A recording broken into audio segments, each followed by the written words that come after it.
I am D C Jain. बच्चों आज जो है सबसे इम्पोर्टेंट टॉपिक ले रहे हैं जो कि पार्ट सेकेंड है। यह है एप्लीकेशन ऑफ इंटीग्रेशन। जो कहीं बच्चों को टफ लगता है बच्चों, तो ये पार्ट फर्स्ट मैंने आपको पढ़ाया, आपने आशा है कि आपने इनको पढ़ा होगा। तो बच्चों पहले पार्ट फर्स्ट को पढ़िए, उसमें 2 मेथड बताए बच्चों। आज जो ले रहे हैं अपन पार्ट सेकेंड, जिसमें भी 2 मेथड है बच्चों। तो ये पूरा सिलेबस इसके अंदर कवर कर रहा है। तो पहले दोनों पार्ट की थ्योरी पढ़े। ये समरी मैंने लिख दी बच्चों, आप अपनी कॉपी में नोट करें और इसकी स्टडी करें। आपको मैथमेटिक्स बहुत इजी लगेगी बच्चों। अब मैथमेटिक्स पढ़ना आसान है, AOI भी आसान है और आगे की चैप्टर भी आपको बहुत इजी लगेगी बच्चों। तो आप इनको पढ़िए और ज़्यादा से ज़्यादा इसको लाइक और सब्सक्राइब करना ना भूलें। तो बच्चों आपको और भी इम्पोर्टेंट टॉपिक मिलते रहेंगे। तो देखिए बच्चों, आज अपन ले रहे हैं चैप्टर नंबर 8 का application of integral part second, जिसमें मैंने बताया था आपको पार्ट फर्स्ट के अंदर, इसके अंदर आपके पास जो है क्या 6 मार्क्स के क्वेश्चन आएंगे बच्चों। 12th बोर्ड के अंदर, जी मेंस के अंदर, एनडी के अंदर, ऑल इंडिया के ऑल कंपटीशन के अंदर। तो बच्चों area under simple curve, area under simple curve का मतलब है कि एरिया कैसे ज्ञात किया जाता है, फाइंड आउट कैसे किया जाता है। तो मैंने इजी मेथड कर दिया बच्चों। तो मेथड नंबर 3 है बच्चों, if given curve symmetric form, अगर कर्व सिमेट्रिक फॉर्म में है तो उनका एरिया कैसे फाइंड आउट करेंगे बच्चों, कैसे ज्ञात करेंगे। Curve symmetric form, then bounded area only one part and multiple total parts. बच्चों मैंने इसको बहुत इजी मेथड में चेंज किया है। आपको अगर इक्वल पार्ट दे रखे हैं, सिमेट्रिक फॉर्म में दे रखा है, तो केवल एक पार्ट का एरिया फाइंड आउट करें। तो देखो बच्चों, आपको केवल इसका पार्ट का एरिया ज्ञात करना है और इसको टोटल से मल्टीप्लाई कर दो बच्चों। इसमें देखो 2 इक्वल पार्ट है, आप 1 पहले इसका एरिया ज्ञात करो, इसको 2 से मल्टीप्लाई कर लो, आपको टोटल एरिया इसके पास आ जाएगा। तो बच्चों ये है मेथड। अगर कर्व सिमेट्रिक फॉर्म में है तो उसका एरिया कैसे ज्ञात किया जाता है। नेक्स्ट एग्जांपल नंबर फर्स्ट है बच्चों इसका, क्या, find area enclose by the circle x² + y² = a²। तो इसका एरिया कैसे ज्ञात करते हैं बच्चों, ध्यान दीजिएगा कैसे। पहले तो आपको मैंने क्या बताया, कच्चा चित्र जिसको सिंपल कर्व बनाना है, ड्रॉ करना आपको कॉपी में। आधा मार्क्स आपको बोर्ड में इस बात का मिलेगा ही मिलेगा, चाहे आपको कुछ आता है या नहीं आता हो। तो बच्चों पहले इसका कर्व ड्रॉ करें। अब ड्रॉ करने के बाद मैंने भी क्या कहा, सिमेट्रिक फॉर्म में है तो आप केवल एक पार्ट का एरिया ज्ञात करेंगे आप इसके अंदर, ओनली 1 पार्ट का। तो 1 पार्ट को तो ड्रॉ डायग्राम ड्रॉ कर दिया आपने। इसके बाद नाउ टोटल एरिया, जो रिक्वायर्ड एरिया है वो एरिया कैसे, 0 से a, क्यों, इसकी रेडियस a है बच्चों, तो 0 से a y dx इंटू 4, क्यों, 4 इक्वल पार्ट है बच्चों। कितने इक्वल पार्ट है, 4। तो 4 से इसको मल्टीप्लाई करेंगे बच्चों। तो 4 से मल्टीप्लाई करेंगे, भूल नहीं, गलत नहीं करें आप इसको, नहीं तो आपका रॉन्ग हो जाएगा। तो इसलिए 4 से मल्टीप्लाई करना है। अब यहाँ पर y की वैल्यू निकालिए बच्चों। y की वैल्यू क्या है, y² बराबर a² - x²। तो y = √a² - x²। ये y की वैल्यू आप यहाँ रख दो, रख दिया, a² - x²। अब इसका इंटीग्रेशन क्या होगा बच्चों, x/2 √a² - x² plus a²/2 sin inverse x/a। अब लिमिट की वैल्यू आप रखेंगे 0 से a, ये लोअर लिमिट है, ये अपर लिमिट है।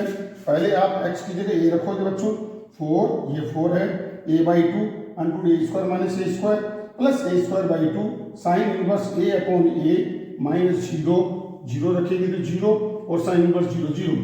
अब sin इनवर्स 0 की 0 होती है, तो बच्चों ये 0 हो गया, ये 0 है, ये 0 हो गया। तो क्या बचा बच्चों, 4a²/2 π/2।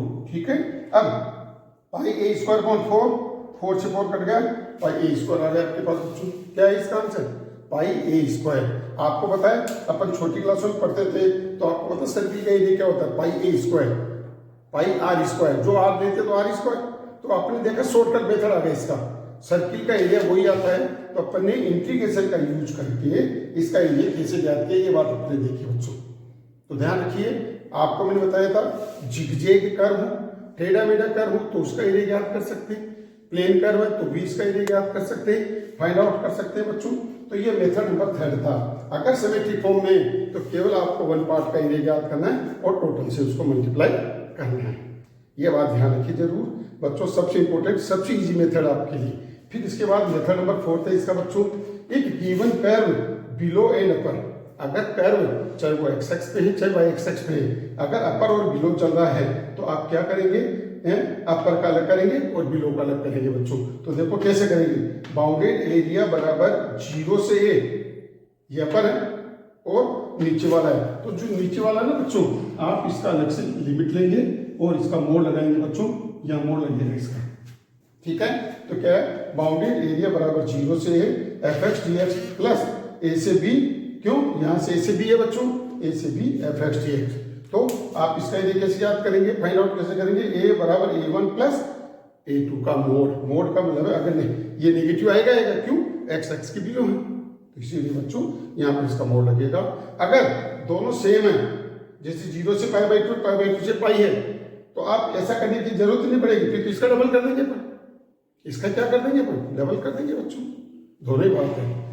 अब ये लेते हैं, देखो इसका example, area bounded by the curve y बराबर x क्यूब है, the x x and the ordinate x बराबर -2 से x बराबर 1 तक बच्चों। तो अब आपको पता है y बराबर x क्यूब का ग्राफ कैसे बनेगा, इसका ग्राफ ये बनेगा, 100% आपको ग्राफ कर्व ड्रॉ करना है, कर्व का ग्राफ ड्रॉ करना है, बोर्ड के एग्जाम हो चाहे थ्योरेटिकल कोई भी एग्जाम हो, उसमें ड्रॉ करोगे तो आपको बहुत इजी पड़ेगा, आपकी मिस्टेक पकड़ में आएगी बच्चों। तो देखो इसका ग्राफ है, x बराबर -2 ये रहा, x बराबर 0 लाइन आपके पास है ये, और x बराबर 1 तक है, तो -2 से 1 तक 0 तक और 0 से 1 तक। तो देखो ये ना ड्रॉ डायग्राम, एरिया बराबर -2 से 0 y dx प्लस 0 से 1 तक y dx। अब इसकी वैल्यू रख दो x क्यूब और इसकी वैल्यू रख दो x क्यूब। इसका इंटीग्रेशन क्या होगा बच्चों, x क्यूब का x की पावर 4/4, -2 से 0 लिमिट है, और इसका x की पावर 4/4, ये 0 से 1 है, ठीक है। अब 0 रखा, -2 रखा, -2 की पावर 4 माइनस ये 16 हो गए, ये -16 आ गए बच्चों। तो देखो ये -16/4 प्लस 1/4, तो 4 प्लस 1/4 बराबर 17/4, ये आंसर आएगा। अगर बच्चों आपने यहाँ मोड़ नहीं लगाया होता तो 15/4 आपका आंसर आता, जो कि बिल्कुल गलत होता। साल भर अपन मेहनत करते, एक क्वेश्चन आता वो भी आप गलत कर देते। तो बच्चों इस बात का ध्यान रखिए, ये इंपोर्टेंट मेथड है, इससे मैथमेटिक्स आपको बहुत इजी लगेगी बच्चों। तो इसीलिए आप इन सवालों को, इनसे रिलेटेड सवाल चैप्टर नंबर 8 में से करें। फिर भी आपको कोई प्रॉब्लम है तो आप कमेंट्स बॉक्स में डालिए बच्चों, मुझे आशा है कि आप पढ़ेंगे इनको, पढ़ा करो बच्चों, इससे लाइफ आपकी चेंज होगी, क्योंकि अपन साइंस मैथमेटिक्स लेते हैं अपनी लाइफ चेंज करने के लिए। तो आप इसको पढ़िए, अपने पेरेंट्स को भेजिए, जो भी अननोन आदमी उनको भेजिए, ताकि ज़्यादा से ज़्यादा अपने इसका फायदा उठा सके, और उनसे बोलो कि लाइक और सब्सक्राइब करें, अपने स्टेटस पे लगाएं। तो ज़्यादा से ज़्यादा आप करेंगे तो नई नई चीज़ें मिलेगी बच्चों। इससे भी इजी मेथड और बताता रहूँगा आपको, तो इसको आप स्टडी करें।